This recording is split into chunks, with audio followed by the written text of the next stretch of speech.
Number 1. This actually happened to my best friend and I 6 years ago, and to this day, it sends chills up my spine. In our early teen years, Will and I were more than a little adventurous. Both of our mothers were teachers at our school, and part of being a teacher's kid is that after the final bell rings on your last day, it's still not summer. You can look forward to one more week of waking up early so that you can help your parent clean up their classrooms and pack up textbooks. It's always boring, and most of the days our mothers were in meetings, so we just ran around an empty school. I remember vividly that it was a Friday, the last day before we could experience our summertime freedom, and Will's older sister, Stephanie, had also come to help pack up her mum's classroom. The three of us had been playing manhunt while our parents were in meetings. Will told us that he wanted a smoke. We were 15, and Stephanie was 17, but they'd both been smoking for a couple of years now. I'm the daughter of a lifetime smoker, so I opted out. We walked to the adjacent middle school football field, then past an open fence and into a wooded clearing that was the usual hangout for kids skipping class. I need to interject the story here to tell you that I'm from Florida, and rural Florida is nothing like the postcards of tanned beauties and flamingo skyscrapers. My hometown only exists because someone developed a way to make semi-livable land out of a swamp. So, Will, Stephanie and I are sat on the outskirts of this clearing as they smoked, until we decided it would be fun to go for a walk in the woods. Will swore that there was a river that you could go swimming in. We walked for about 15 minutes, and that's when I realized we hadn't even considered finding our way back. Most of rural Florida looks the same. Oak trees with Spanish moss, palmettos, and pine needles. None of us had thought about leaving a trail. I took out my phone to call my mother, but there was no signal.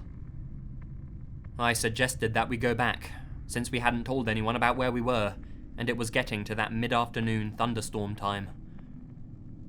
They agreed that we should turn around, and we thought that we had. It turns out, Stephanie has no sense of direction, and she led us deeper into the forest. We were walking for about 30 minutes when we realized how lost we were. Nothing looked familiar, but at the same time, everything did. The same flora and fauna we had seen when we entered surrounded us, and I quickly formed a plan. Still to this day, I'm the only one who's worth a damn in an emergency.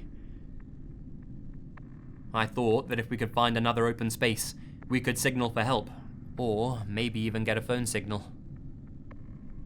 We walked for 30 more minutes before we saw a hunting tree stand, which was more than odd. By this point, I knew that we had crossed over into the national park behind our school, and hunting was strictly forbidden.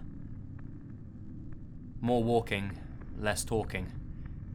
We were dehydrated, hungry, and bleeding from going straight through a field of palmettos.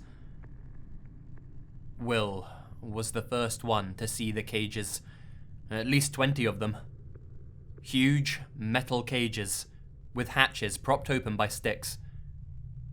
Stephanie suggested it was for catching wild boars, but none of us had ever seen or heard of any boars around town. Some of the cages had dried blood around them, and one looked as though it had been kicked hard from the inside. The entire time that we were lost, Will had been trying to call his dad. Still no signal, so no luck.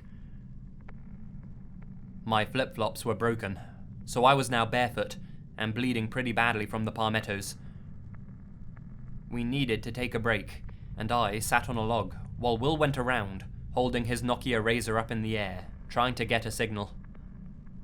He left our sight for maybe 10 minutes when I heard him scream. Stephanie and I sprinted towards where we heard the scream come from, but I froze when we saw two men. One was about 60, with white blonde hair that hung down to his shoulders and a weather-beaten face. He was covered in dirt, and the denim shirt he was wearing was shredded to bits. The other was about 20, and he looked as though he had just left his job at a cubicle, a button-down white shirt and nice pants. They weren't wearing shoes, and they were both crouching. These two men were just squatting and looking directly at us, their arms limp and dangling, closed-lipped smiling. They stayed like that for what felt like hours. My body's fight or flight kicked in, and I guess mine chose fight. I crouched down too, and I stared them down. After what I guess was maybe 3 minutes, the older man stood up and ran into the woods, and the younger one followed him. Will re-emerged from the woods not long after, hysterical. He was crying hard. He asked me repeatedly why we hadn't come when he screamed, and I tried to explain that we couldn't because of those two men. When he finally seemed to understand what I was saying, he stopped crying and went silent. We walked for another 20 minutes in dead silence, when I saw pavement. We had finally run into civilization, a bike trail that runs through the national park to be exact. I had never been so excited to see asphalt. We found signal and called our parents, and we sat on the ground and cried together. It had only been 4 hours, but it had felt like days. My mother brought me a huge jug of water and yelled at me for running into the woods, but she was just relieved that I was okay. I told her about the two men, and she thought that warranted telling the police, so I wrote my statement and that was the end of it. I never heard anything from the cops. About 2 weeks later, Will was over at my house playing video games when he brought up the subject of the woods. He told me that he hadn't seen the two men. When he was searching for a signal, he heard pine needles being crunched underfoot, and it sounded as if something was bounding at him, so he hid. He didn't even look behind him. He just hid behind a fallen tree. The noise stopped, and he stood up to come back to us, when he saw a woman crouching about 15 feet away from him. She had dry blood in her hair and all over her shirt. That's when Will screamed, and she stared at him until she turned around and ran into the woods. To this day, I don't think anyone's ever found them, and I refuse to step foot into that park. In the description below is an image taken from Google Maps, where the original poster has estimated the distance that they covered. The red is approximately where they think they ran into those people. Number 2. This happened to myself and a close friend, both 23-year-old males, just last month. We decided to go on a 2-night backpacking and camping trip in the Adirondack Mountains of New York. We're both very comfortable with nature and spend a lot of time camping, hunting, fishing, etc. We hiked about 5 miles into a small lake and set up camp on a small beach. This was far from a heavily trafficked area, and we didn't expect to run into anyone. Our first night there, as we were sitting around the fire, we saw a flashlight moving on the other side of the lake at around 10:30. This was fairly unusual. However, we didn't think too much of it. But as time went on, this flashlight kept moving around the lake, getting closer to our campsite. We kept discussing who could possibly be wandering around the woods in the middle of the night, and we didn't particularly want any unwelcome guests. Once it was clear that the person or people were heading to our campsite, we moved off into the woods nearby to see who wandered up. I took a small axe with me, and my friend had a .22 rifle. Now, we weren't expecting trouble, and we certainly didn't want to make any, but we figured we might as well cover our bases. Now, the moment of truth. The flashlight comes near the light of our fire, and it's one man. He has a beard and is probably in his mid-40s. The scary part was that he was carrying what turned out to be a pump-action shotgun. He walked around the campsite a few times, and then proceeded to enter our tent. After rummaging around for a minute or so, he came out and started yelling, "I know you're out there. Why don't you come and say hello?" My friend and I remained motionless under the hemlock tree about 50 yards away.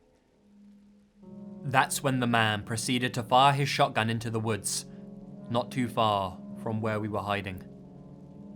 He also swung his flashlight around several times. After what felt like hours, he grabbed my friend's backpack and a few articles of clothing we had drying off near the fire and threw them in to burn. My friend, who had trained his .22 on the man, asked me if he should shoot.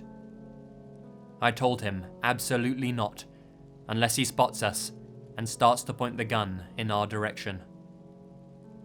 Thankfully, the man left the way he had come after only a little while. We waited until his flashlight was on the other side of the lake. Then we ran out, grabbed everything we could fit into my pack, and took off. This was now around 2 or 3 in the morning. We ran out the trail with our flashlights, and we made it back to my car as the sun was coming up. We immediately went to the police department and reported it, where we also spoke with some forest rangers. That was it. I haven't heard anything back from the police. It wasn't mysterious. However, it creeped the hell out of both of us. Number 3. 12 years ago, when I was 16, I had just started seeing my significant other. Being young and in love and the child of Catholic parents, I would sometimes organise to meet my significant other in the middle of the night at a park halfway between my house and theirs.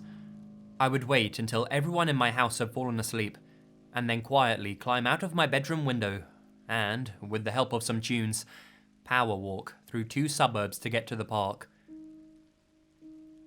I was on my way home after one such midnight tryst at about 3 in the morning, when it started to rain.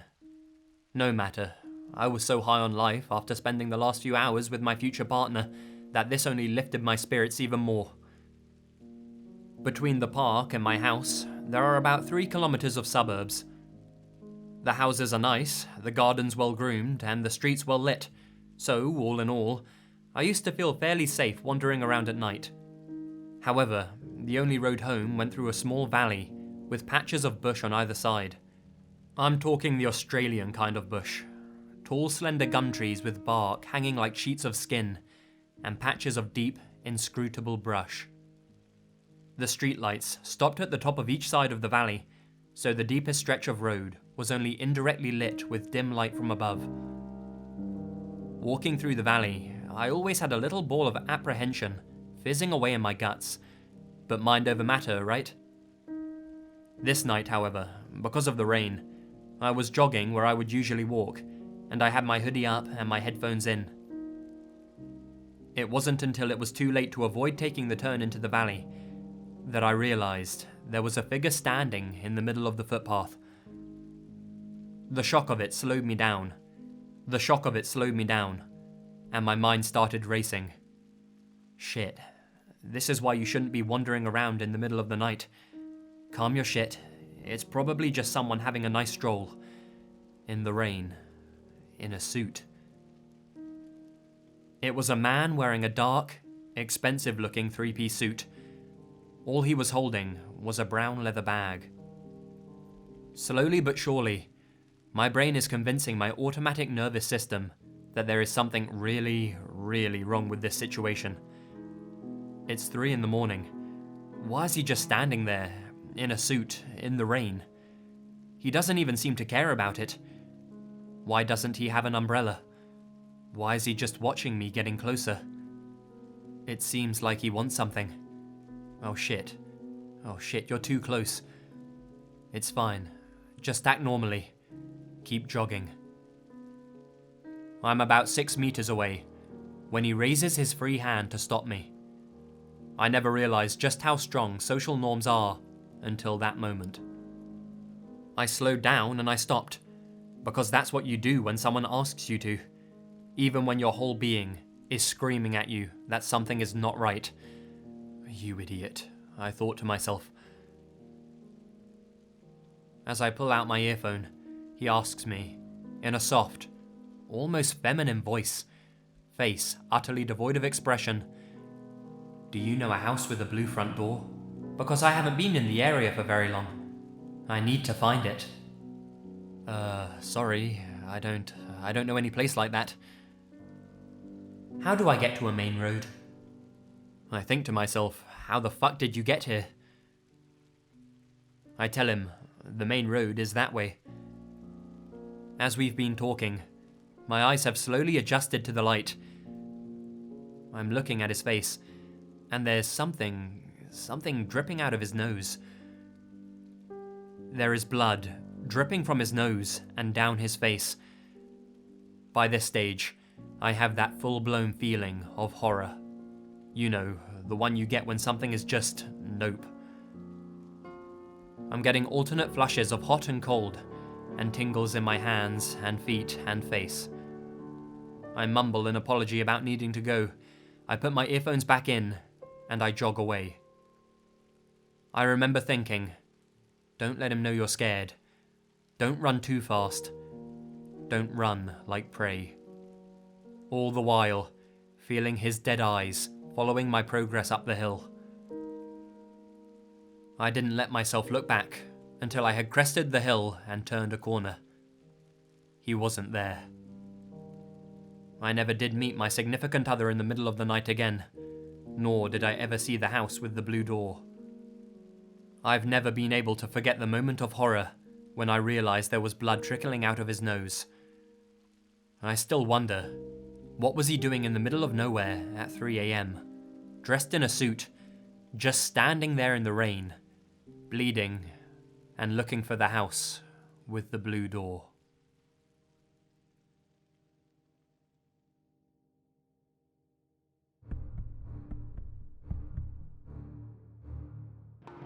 Hi guys, Lazy here, and thank you very much for listening. I don't really have much to say this time, other than make sure to check out Anthony's artwork by following the links in the description below. Stay spooky, and remember, the best things happen in the dark.